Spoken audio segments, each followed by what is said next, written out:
Dan secara umum kalau didefinisikan semua tindakan yang bernuansa seksual dan berpotensi untuk menimbulkan ketidaknyamanan secara psikis maupun fisik. Belajar untuk menangani yang namanya dihadapkan dengan suatu kasus, kemudian menyelesaikannya. Pemilik kos, kami pernah koordinasi ke pemilik kos karena bicara tentang lingkungan yang aman, kalau di kampusnya saja aman, tapi perjalanan.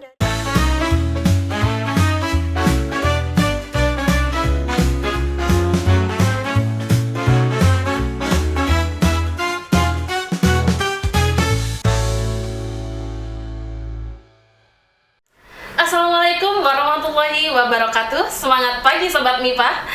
Pergi ke kampus membawa buku, singgah sebentar membeli pena. Tetap semangat di pagi yang baru, sehat selalu untuk kita semua. Selamat datang di mikrofon Kang MIPA Kabar Riset, obrolan fun dan inspirasi. Dengan saya, Intan Nurlita, selama kurang lebih 20 hingga 30 menit ke depan akan menemani Sobat MIPA dalam obrolan yang sangat penting, dekat dengan kehidupan kampus dan tentunya relevan. Pada episode kali ini, kita akan membahas tema besar, yaitu kekerasan seksual di kehidupan kampus, dengan fokus pada PPK di lingkungan UNESA, khususnya FMIPA.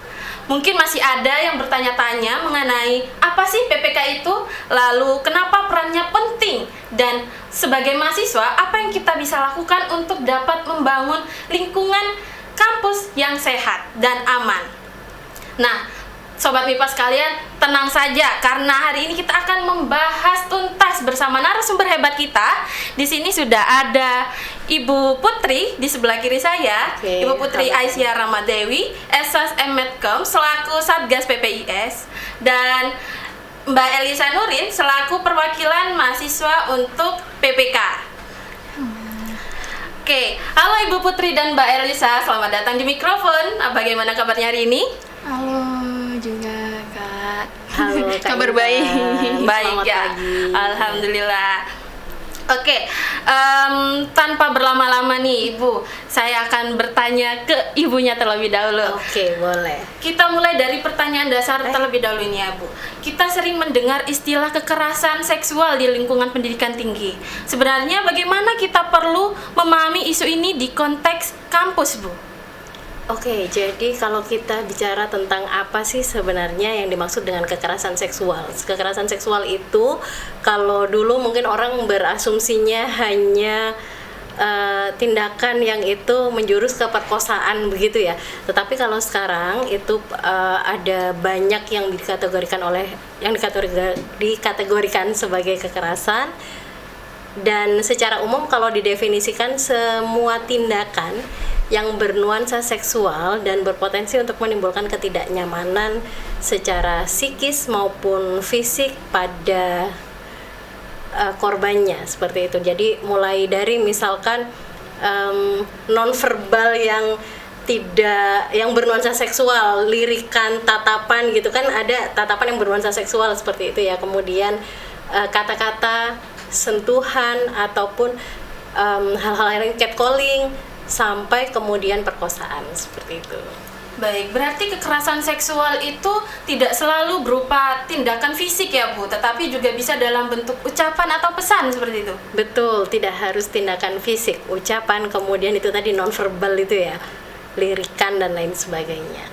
Baik, nah setelah kita memahami pengertiannya nih Bu, saya jadi penasaran nih, di UNESA ini kan ada istilah PPIS dan PPK.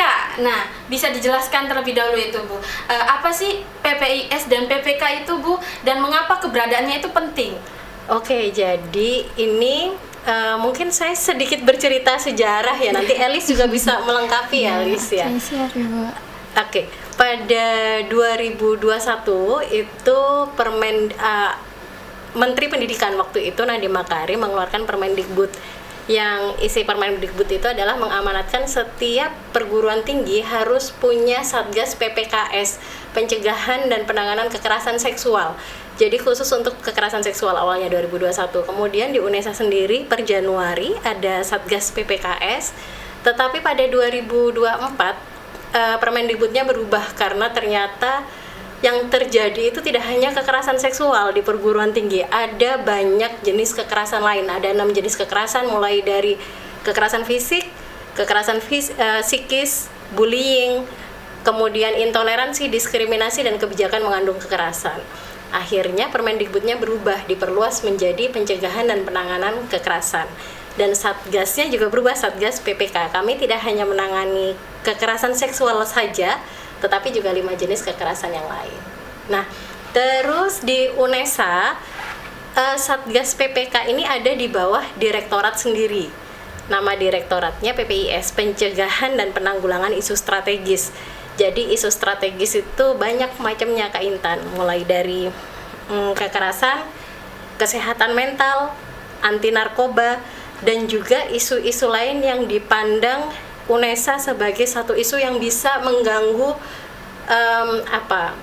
pembelajaran gitu ya, pembelajaran maupun tridharma di UNESA, seperti itu. Makanya namanya direktoratnya PPIS. Di bawahnya ada PPK sama SMCC gitu. Wah, berarti menarik sekali ya Sobat MIPA. Dari penjelasan tadi terlihat bahwa PPIS dan PPK itu punya peran yang cukup komprehensif, dari pencegahan sampai ke pendampingannya ya Ibu. Betul. Baik, kalau begitu kita bergeser ke Mbak Elisa ini. Supaya lebih mudah dipahami, boleh dijelaskan lebih sederhana fungsi dan peran PPK itu apa saja di tingkat fakultas, Mbak? Baik, untuk perannya sendiri ya, tentu kita nggak serta-merta semuanya itu langsung kita tanganin semuanya gitu ya. Tapi kita punya peran penting. Yang pertama adalah terkait sosialisasi dan edukasi tentunya. Nah, peran ini memberikan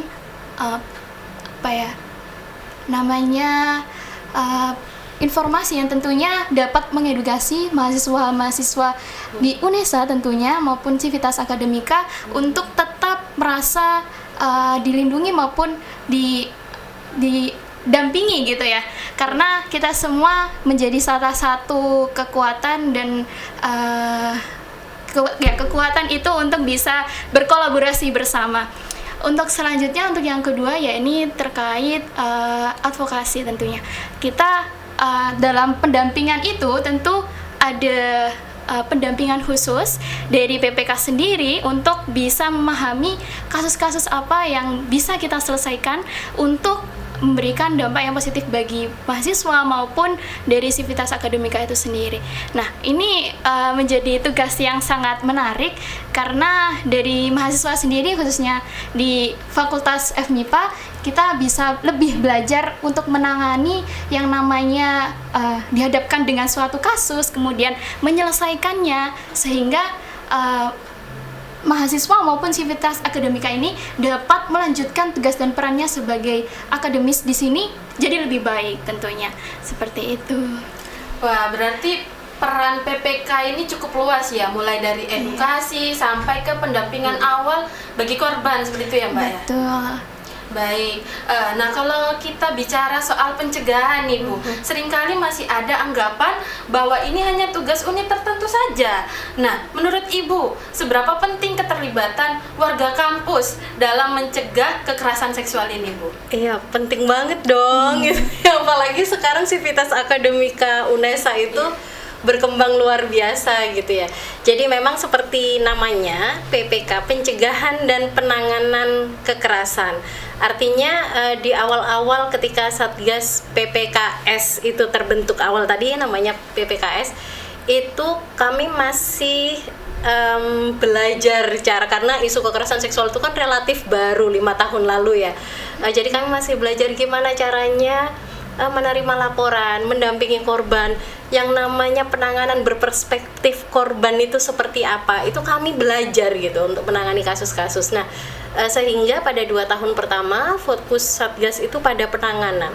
Kemudian di tahun ketiga sampai sekarang kami fokus ke pencegahan, karena kami tuh punya prinsip selelah-lelahnya pencegahan, lebih lelah penanganan gitu.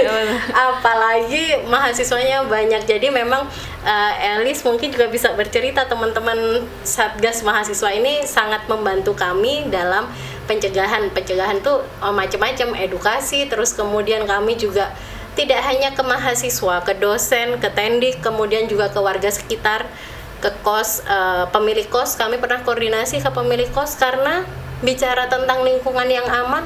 Kalau di kampusnya saja aman, tapi perjalanan dari kampus ke kos kemudian mengalami pelecehan di situ, itu kan juga bisa mengganggu mental mahasiswa ketika mereka belajar, ya kan? Iya, benar itu. Nah, terus atau kalau enggak terjadinya kekerasan itu di kos-kosan, itu sangat memungkinkan.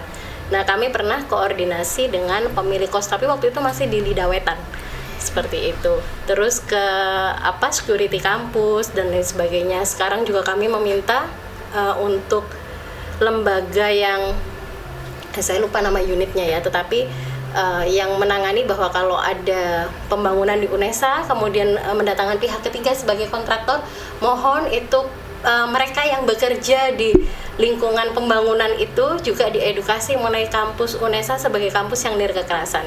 Nggak boleh ada catcalling, nggak boleh ada goda-godain mahasiswa dan lain sebagainya, begitu. Wah, berarti memang dibutuhkan keterlibatan semua pihak nih, Sobat MIPA. Kalau gitu kita kembali ke Mbak Elisa. Kalau kita melihat dalam keseharian di kampus nih Mbak, sebenarnya perilaku seperti apa sih yang perlu kita waspadai karena bisa mengaruh pada kekerasan seksual seperti itu? Ya, sebenarnya kalau dilihat dari lingkungan kita sehari-hari, mungkin tanpa kita sadari atau kita bahkan menormalisasikannya itu kita anggap biasa-biasa aja. Tapi perlu kita ketahui, misal sudah yang disebutkan oleh Bu Putri tadi, seperti candaan, kemudian juga siul-siulan, kemudian catcalling, kiu-kiu cewek gitu kan, biasanya gitu ya. Nah, itu bisa jadi hal yang mungkin mungkin itu sederhana, tapi kalau kita tidak aware terhadap itu, otomatis siapa sih, kenapa sih gitu. Jadi ada rasa-rasa yang gak enak untuk diterima. Rasa nyaman baik di korban maupun yang saksi ataupun itu bisa menjadi salah satu hal yang bisa mengakibatkan adanya itu tadi, mengarah ke kasus kekerasan. Kemudian juga yang perlu kita waspadai adalah relasi. Nah, relasi yang sehat perlu kita tetapkan, bahwasanya ketika kita berkomunikasi itu kan juga menjadi salah satu hal yang patut buat kita perhatikan gitu ya.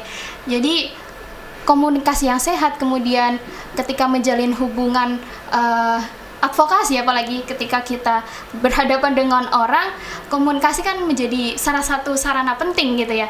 Jadi ketika ada hal yang kurang nyaman atau nggak enak, mungkin bisa langsung diungkapkan dengan baik-baik ya tentunya. Nah, itu menjadi salah satu hal yang untuk diantisipasi.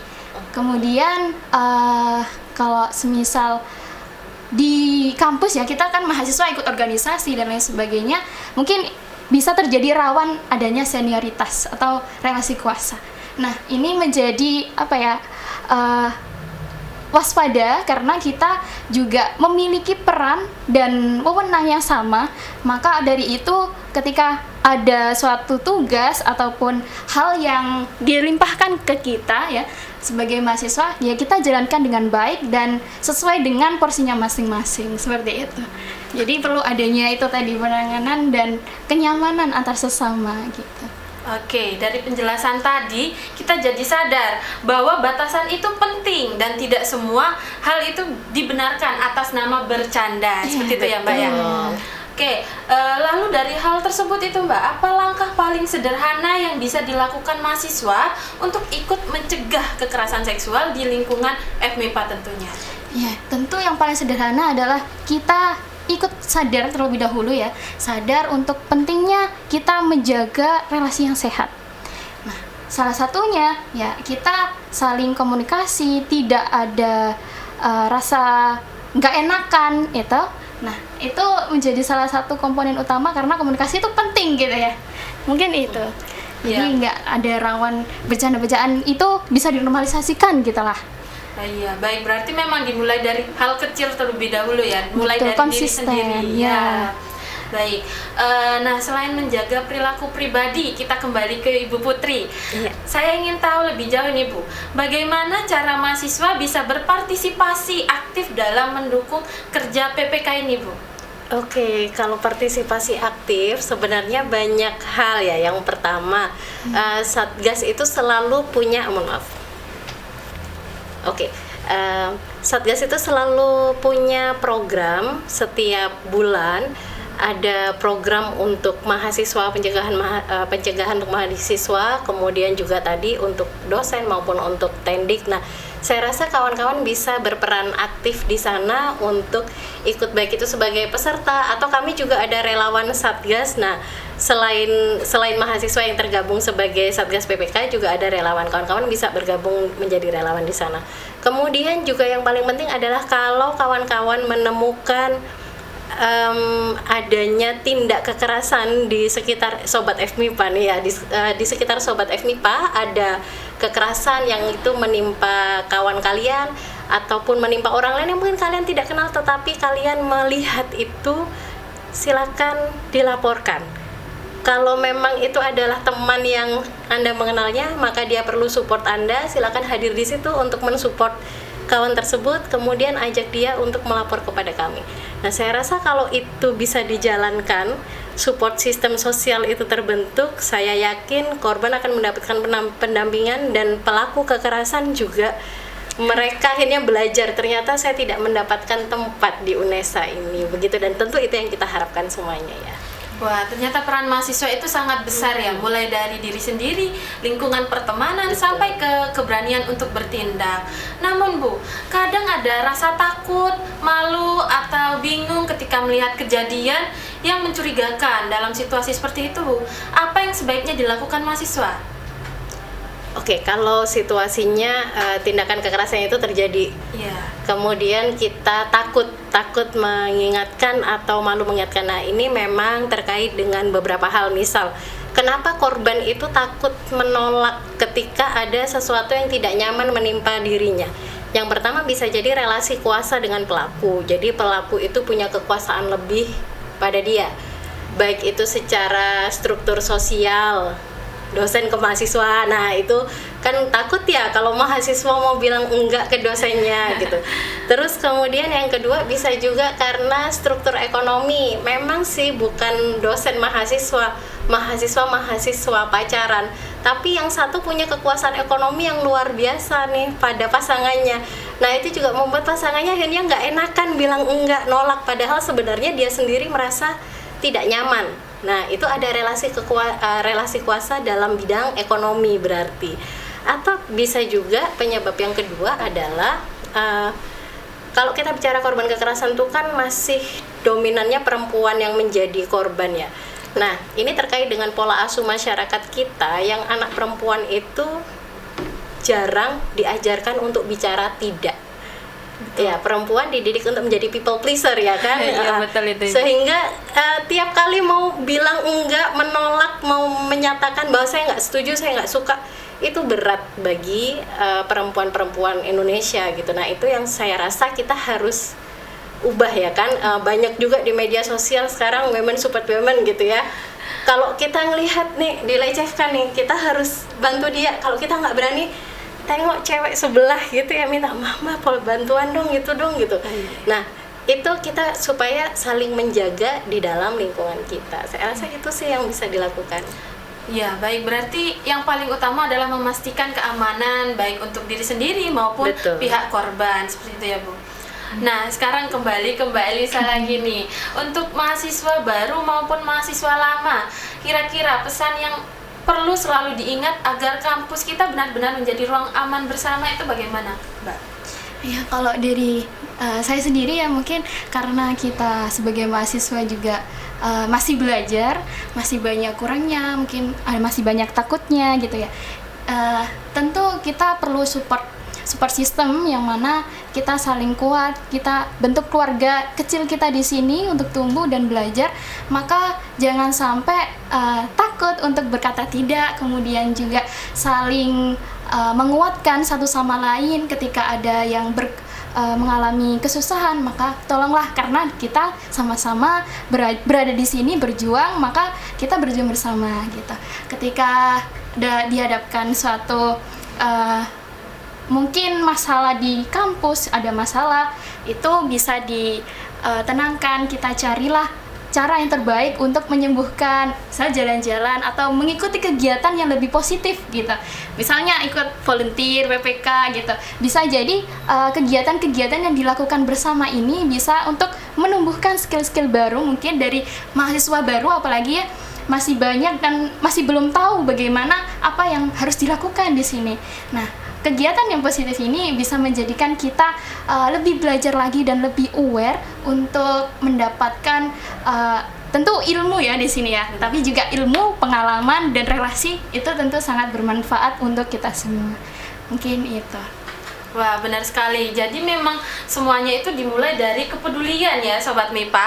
Nah, sekarang kita masuk ke hal yang sangat penting, yaitu pelaporan. Saya akan bertanya kepada Ibu Putri kembali.